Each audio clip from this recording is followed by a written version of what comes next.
All science will ever do is use science as an example as to how they will interpret or understand or dissect or attempt to approach something they had absolutely nothing whatsoever to do with the creation of these things. Like you hear these people say the sun is 93 million miles away, and some people say it's not. And then they say the Big Bang Theory, which of course is garbage, because how could perfect circles be formed from such catastrophic chaos? The moon is a perfect circle that fits in the perfect circle of the sun. They say that everything is rotating and spinning on a pitch axis and so on and so forth. Nobody knows any of these things because this is what you were taught and told as a child from science. They made it up. They indoctrinated you into this because they want you to believe that everything you're told by them is the truth. That's how they control you. It's just that simple. So when you hear other people that are anti-science giving explanations, using science as an example to explain what you're saying with mathematical equations and formulas and so on and so forth, and theories and so on and so forth like this, it's basically just more of the same because they cannot exceed the confinement of that science because that's all they know. But see, what they're doing is they're actually using science against science, which is what?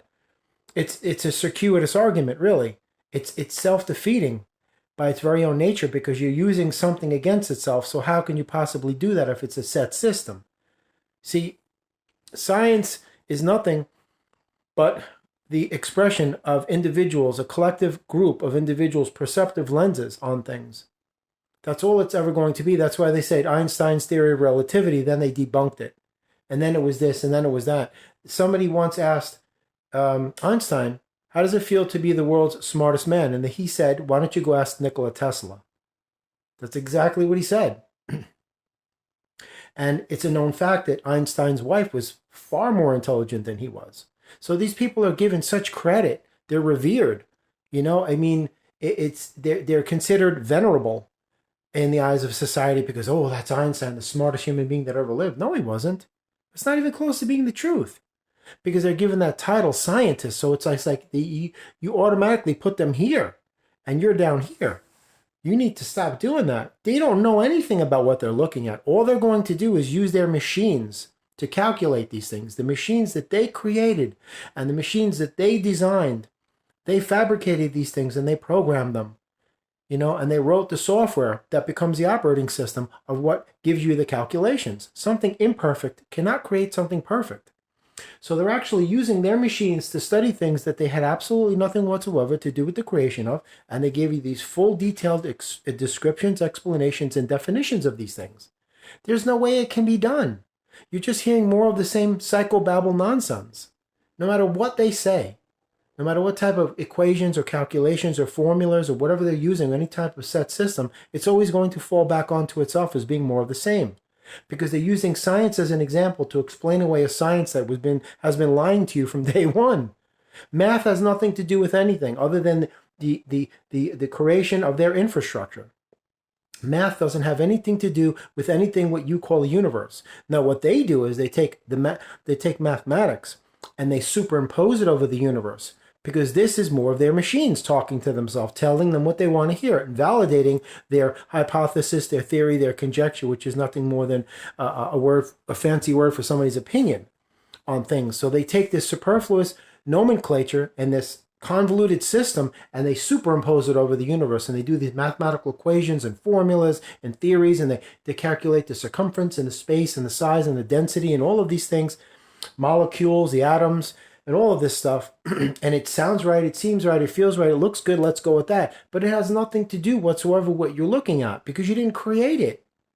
You don't know who created it. You don't know how it was created, and what was used to do it.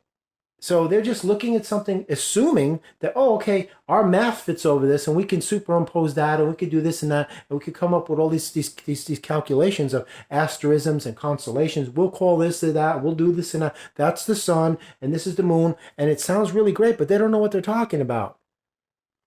And they get on the small group that's been brainwashing you from day one, that they don't know what they're talking about either. All they know is they find themselves in this place and they start naming things. Then they start giving definitions to them and explanations and descriptions to these things. Then it becomes a science because everybody starts to concur. And when everybody concurs and gets on the same page, then it becomes the law. And then when it's the law, it's undebatable. It's irrefutable truth at that point.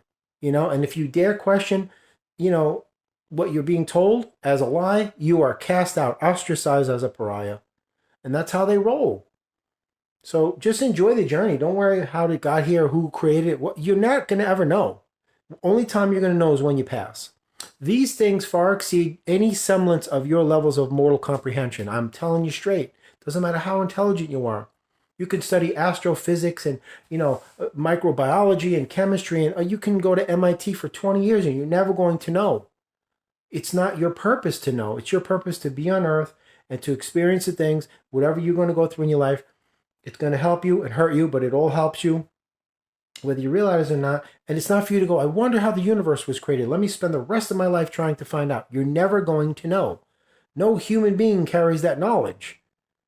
You're never going to know. They'll tell you they know the Big Bang, rapid expansion, whatever kind of nonsense they got going on that's floating around in the general consensus of the scientific community, the populations of that type of world that they exist in, whatever is popular at the moment, whatever theory or whatever it is, whatever formula is bouncing around. But, again, you have to understand something. It's all made up stuff. You don't even know how your house was formulated because you think it's solid objects. There's nothing solid. This is all holograms.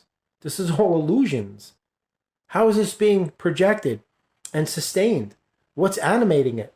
What is the source behind this? What's the catalyst of all of this energy being manipulated into form? Nobody's going to know that. It's not your job to know. You're not here for that. You're here to experience things, to grow from these things, to allow these dynamic expressions of self and individual projections to cause you to expand and to become vulnerable and dilate, and to be, open to receiving and giving, and in exchange, you get the richness of eternal life and everything else. This is a beautiful experience because it's not real. It's just like a little trip you're on, and then you're off somewhere else. And then your soul leaves your body and you go somewhere else. So you return to the formless, non-physical. It's a beautiful trip. And along the way, you leave a legacy of energy behind. And hopefully, for the betterment of everything around you. And when you leave, it stays here. And people will remember you. That will perpetuate the time that you spent here. And they will honor you. And your energy will linger in residual form. And that will allow the earth to become something even greater before your arrival. That's just the way it is. It's like music. You find a piece of music somewhere, you become influenced by it, somebody, then you take that music and you make it into something your own that it wasn't from the original source, and then it becomes something different. You morph it into something different. Then you pass it to the next person. They grab what you did, they morph it into something different. Then it becomes something completely something else other than where they got it, and they pass it on. That's why we have music the way it is. Because if you go to the ancestral roots of music, it isn't what we're listening to now. It was very different back then. It had to start somewhere. That's why you're here. Offerings. As much as you influence others, you are influenced by others. And that's the beauty of reciprocity, of exchange and transfer of energy. And that's it.